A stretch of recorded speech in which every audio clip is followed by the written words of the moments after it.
Tanggungjawab saya sebagai Presiden Parti akan berakhir pada penghujung perhimpunan ini. Seterusnya, tanggungjawab saya sebagai Perdana Menteri kepada warga dan negara yang saya cintai ini juga akan berakhir. Saya mengucapkan terima kasih atas dedikasi, pengorbanan, sokongan dan bantuan yang telah diberikan kepada saya oleh kawan-kawan yang telah sama-sama bekerja sama sepanjang tempoh lebih 45 tahun. Saya diberikan peluang untuk berkhidmat dengan kerajaan, bermula dari seorang pegawai awam dan kemudiannya memberanikan diri mengambil tanggungjawab politik sejak tahun 1978. Saya menghargai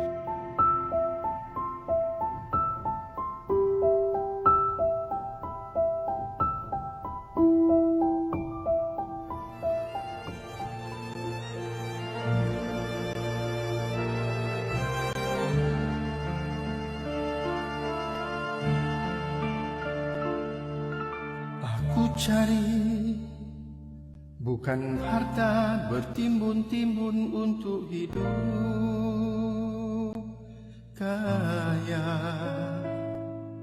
Aku cari bukan wang berjuta-juta untuk hidup bergaya.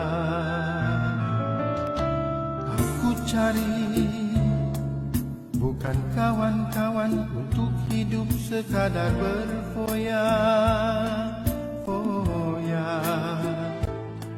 Aku cari mana dia Al-Ghazali. Aku cari mana dia Asy-Syafi'i.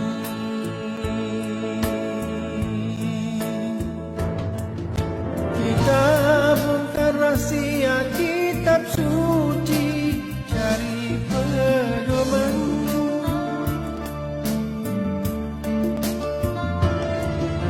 Kita bongkar rahsia sunnah Nabi, cari panduan.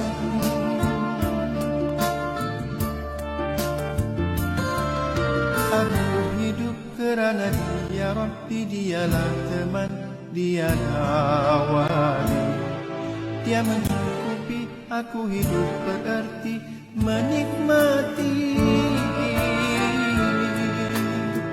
damai abadi.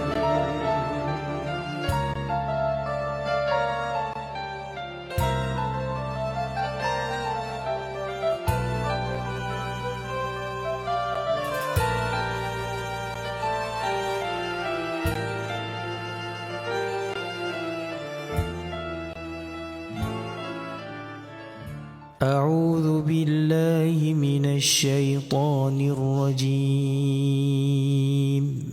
بسم الله الرحمن الرحيم. الحمد لله رب العالمين. الرحمن الرحيم. مالك يوم الدين.